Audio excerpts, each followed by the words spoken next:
subscribe to my channel Smile and Learn Civil Engineering and press the bell icon. दोस्तों आज मैं आप लोगों के लिए लाई हूँ कॉलम्स एंड स्ट्रट्स के बारे में इंपॉर्टेंट क्वेश्चंस। तो दोस्तों अगर ये वीडियो आपको पसंद आई होगी तो इसको लाइक ज़रूर कर देना और ज़्यादा से ज़्यादा शेयर कीजिए। कॉलम्स एंड स्ट्रट्स एक बहुत ही इंपॉर्टेंट चैप्टर है, तो इसको अच्छी तरह से पढ़ लीजिएगा। तो चलिए दोस्तों शुरू करते हैं आज के सेशन की पहली क्वेश्चन से। Question number 1, a vertical member subjected to direct compressive force. तो दोस्तों वर्टिकल मेंबर जो एक डायरेक्ट कॉम्प्रेसिव फोर्स के और सब्जेक्टेड है उसे हम क्या कहेंगे? स्ट्रट, बीम, कॉलम या फिर पोस्ट। तो इसका करेक्ट आंसर कौन सा हो जाएगा दोस्तों? इसका करेक्ट आंसर हो जाएगा आपका कॉलम। तो दोस्तों हमारे जो फ्रेम्स होता है, जो हमारे बिल्डिंग का फ्रेम्स होता है, उसमें जो वर्टिकल मेंबर्स रहते हैं उसे हम कॉलम्स कहते हैं। ठीक है दोस्तों। नेक्स्ट क्वेश्चन नंबर 2 की ओर बढ़ते हैं दोस्तों। The inclined member carrying compressive load sees. दोस्तों अगर जो भी हमारे जो बीम्स है वो फ्लेक्सुरल मेंबर्स है, कॉलम्स जो हमने देख लिया वो एक कॉम्प्रेसिव मेंबर है, लेकिन अगर हमारे जो कॉम्प्रेशन मेंबर है वो अगर इंक्लाइंड रहेगा तो उसे हम क्या कहेंगे? पोस्ट, स्टैशियन, स्ट्रट या फिर कॉलम। तो इसका करेक्ट आंसर हो जाएगा आपका ऑप्शन सी, जो कि आपका इंक्लाइंड या फिर हॉराइजेंटल भी हो सकता है आपका, तो उसे हम जनरली कहेंगे क्या? स्ट्रट। क्वेश्चन नंबर 3 की ओर बढ़ते हैं। The slenderness ratio is the ratio of effective length to least. क्या हो जाएगा इसका correct answer? Ultimate load, actual length, radius of gyration या फिर फैक्टर ऑफ सेफ्टी।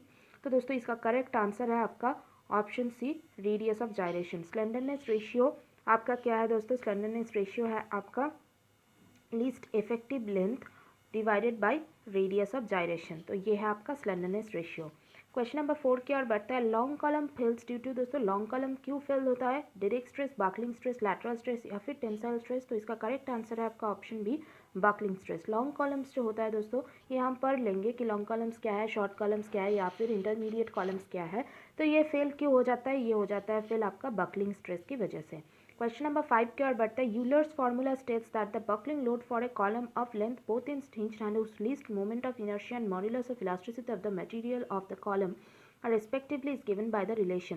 तो दोस्तों यूलर्स फार्मूला में हम देख लेंगे कि बकलिंग लोड जो होता है उसकी हमारे जो फार्मूला है, मतलब हमारे जो लोड का जो फार्मूला है, जो क्रिटिकल लोड या फिर आप उसको कह सकते हैं क्रिपलिंग लोड या फिर बकलिंग लोड जिसे कहते हैं, तो उसका फार्मूला क्या हो जाएगा? तो उसका करेक्ट आंसर हो जाएगा आपका ऑप्शन है P equal to pi square EI/L², जिसमें L है आपका इफेक्टिव लेंथ और E है आपका मॉडुलस ऑफ इलास्टिसिटी, I है मोमेंट ऑफ इनर्शिया और पाई तो आपको पता ही है। तो इसका करेक्ट आंसर हो जाएगा आपका ऑप्शन ए। दोस्तों इस पे बेस करके बहुत सारा डिफरेंट फार्मूलाज जो एन कंडीशंस पे बेस्ड करके फार्मूला चेंज हो सकता है, तो उसे हम बाद की क्वेश्चंस पे डिस्कस कर लेंगे।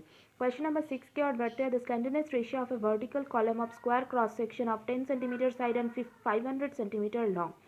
तो दोस्तों स्क्वायर क्रॉस सेक्शन है तो स्लेंडरनेस रेशियो क्या हो जाएगा? इसका करेक्ट आंसर कौन सा हो जाएगा? Option C, 173.2। क्वेश्चन नंबर 7 की ओर बढ़ते हैं। The equivalent length of a column fixed at one and free at other and. दोस्तों ऐसे कोई कॉलम हो जो एक एंड पे आपका फिक्स्ड हो और दूसरा एंड पे आपका फ्री हो, मतलब ये है आपका फिक्स्ड एंड और दूसरा एंड है आपका फ्री एंड, तो इसकी वजह से आपका इक्विवेलेंट लेंथ कितना हो जाएगा, मतलब एल इक्वल टू कितना हो जाएगा, यही आपसे पूछा गया है। तो इसका करेक्ट आंसर कौन सा हो जाएगा? इसका करेक्ट आंसर हो जाएगा आपका ऑप्शन सी, 2L।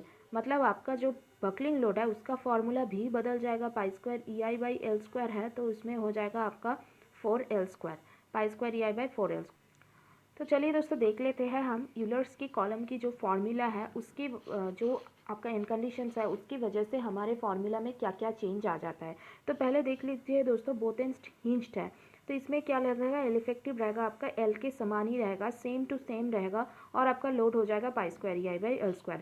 अगर आपका वन एंड फिक्स्ड और अदर एंड फ्री रहेगा तो इसका एल का वैल्यू क्या रहेगा? इसका एल का वैल्यू हो जाएगा आपका 2L। तो इसका फार्मूला आपका पाई स्क्वायर EI/4L² हो जाएगा। अगर बोथ एंड्स फिक्स्ड रहेगा तो इसमें आपका एल का वैल्यू कितना हो जाएगा? ये हो जाएगा आपका L/2। तो इसका फार्मूला हो जाएगा 4 पाई स्क्वायर EI/L²। और अगर one and fixed and other and hinged रहेगा तो इसका वैल्यू हो जाएगा आपका L/√2, L equal to L/√2 हो जाएगा। तो फार्मूला चेंज हो जाएगा आपका 2 पाई स्क्वायर EI/L²। तो इसमें E है आपका यंग्स मॉड्यूलस, है आपका लेंथ ऑफ कॉलम और I है आपका least moment of inertia. Next question की ओर बढ़ते हैं। Rankine Gordon formula accounts for direct as well as buckling stress and is applicable to. दोस्तों रैंकिन्स फार्मूला एक होता है और एक यूलर्स फार्मूला, दोनों ही आपके कॉलम के लिए बहुत इंपॉर्टेंट है।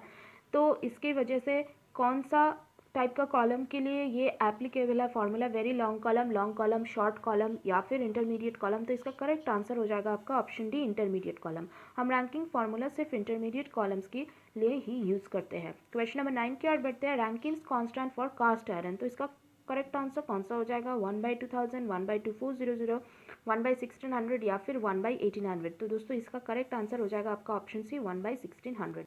अब दोस्तों देख लेते हैं कि रैंकिंग्स जो कांस्टेंट है उसके डिफरेंट मटेरियल्स के लिए क्या क्या वैल्यूज़ होता है। जैसे कि रॉट आयरन के लिए उसका वैल्यू हो जाता है 1/9000, आयरन के लिए उसका वैल्यू हो जाता है 1/1600, टिम्बर के लिए उसका वैल्यू हो जाता है 1/750। ये आपको याद रखना है, बहुत बार एग्जाम्स में ये क्वेश्चन पूछा जाता है।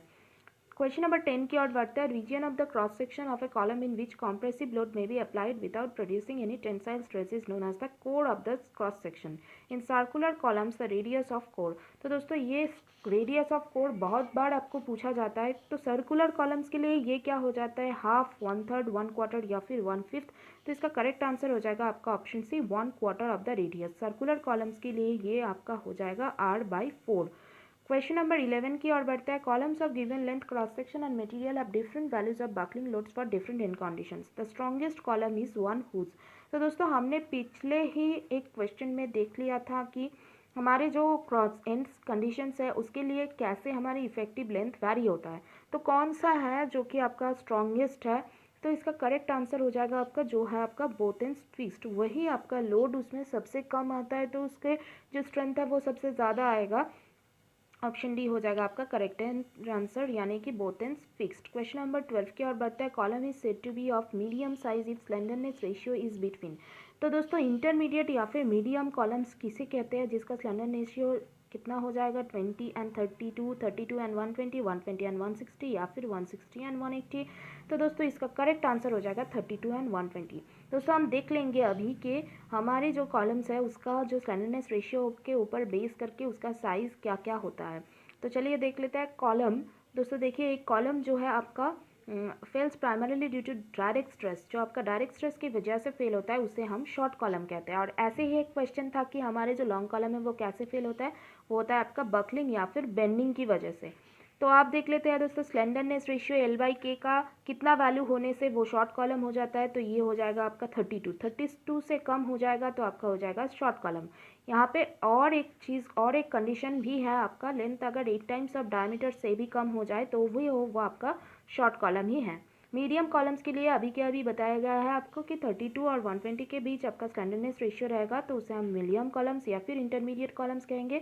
और डायमीटर के हिसाब से वो 85 से 35 तक रहेगा, हम उसे मीडियम कॉलम कहेंगे। अगर लॉन्ग कॉलम्स होगा तो वो 120 से ज़्यादा होगा और 35 से ज़्यादा होगा। तो ये दोस्तों बहुत ही वेरी वेरी इंपॉर्टेंट है, आपकी एक याद रखने का वाला फॉर्मूला है, इसे आप ज़रूर याद कर लीजिएगा। नेक्स्ट क्वेश्चन की ओर बढ़ते हैं। Question number 13। The equivalent length of a column fixed at both ends. अभी पढ़ाया गया कि उसका स्ट्रेंथ सबसे ज़्यादा होता है तो इसका करेक्ट आंसर कौन सा हो जाएगा? 0.5L। क्वेश्चन नंबर 14 की ओर बढ़ते हैं। The range with in which a load can be applied on A rectangular column to avoid any tensile stresses. तो दोस्तों यहाँ पे भी आपका देखिए वो कोर का ही बात आ गया। तो रेक्टेंगुलर के लिए वो कोर कितना होता है दोस्तों? वो हो जाता है आपका 1/5 ऑफ द बेस। ये हो जाएगा आपका करेक्ट आंसर। तो इसमें अगर आप 1/5 ऑफ द बेस में आपका लोड को अप्लाई करेंगे तो वो हो जाएगा आपका टेंसाइल स्ट्रेस बिल्कुल भी नहीं आएगा। नेक्स्ट क्वेश्चन और आज के सेशन का लास्ट क्वेश्चन, क्वेश्चन नंबर 15 है दोस्तों। इन रेक्टेंगुलर कॉलम्स द कोर। दोस्तों कोर क्या हो जाएगा? रेक्टेंगुलर कॉलम्स के लिए कोर क्या हो जाएगा? Rectangle of length b/2 h/2, square of length b/2, rhombus of length h/2 या फिर rhombus of diagonals b/3 and h/3। तो इसका करेक्ट आंसर हो जाएगा आपका ऑप्शन डी। अब दोस्तों हम देख लेंगे कि equivalent length for various and conditions. देखिए दोस्तों हमने जो एंड कंडीशंस पढ़ा है उससे भी छोड़ के हमारे कोड में और भी बहुत सारे एंड कंडीशंस मेंशन्ड है, तो उसे हम देख लेंगे क्या क्या है। Effectively held in positions and restrained in direction at both ends. तो इसके लिए इन कंडीशंस आपका हो जाएगा 0.67L। Effectively held in position at both ends and restrained in direction at one and. तो इसके लिए इफेक्टिव लेंथ कितना हो जाएगा? 0.85L। Effectively held in position at both ends but not restaurant in direction, इसके लिए आपका सेम रहेगा L, मतलब हिंज्ड, जो both ends hinged. Effectively held in position and restrained in direction at one and another and effectively restaurant in direction but not held in position, तो इसके लिए भी आपका इफेक्टिव लेंथ सेम रहेगा, L ही रहेगा। फिर हमारी effectively length in effectively held in position and restrained in direction at one another when partially restrained in direction but not held in position, तो इसके लिए आपका इफेक्टिव लेंथ हो जाएगा 1.5 L। और लास्ट जो है आपका effectively held in position and restrained in direction at one end but not held in position और restrained in direction at other end, तो इसके लिए आपका डबल हो जाएगा इसका लेंथ, 2L हो जाएगा आपका इसका लेंथ। तो दोस्तों हमारे जो कॉलम्स का चैप्टर है उसको हमने कवर कर लिया है। ठीक है दोस्तों, इस चैप्टर से आपको हर एक एग्जाम्स में 2 या 3 मार्क्स ज़रूर मिलेगा।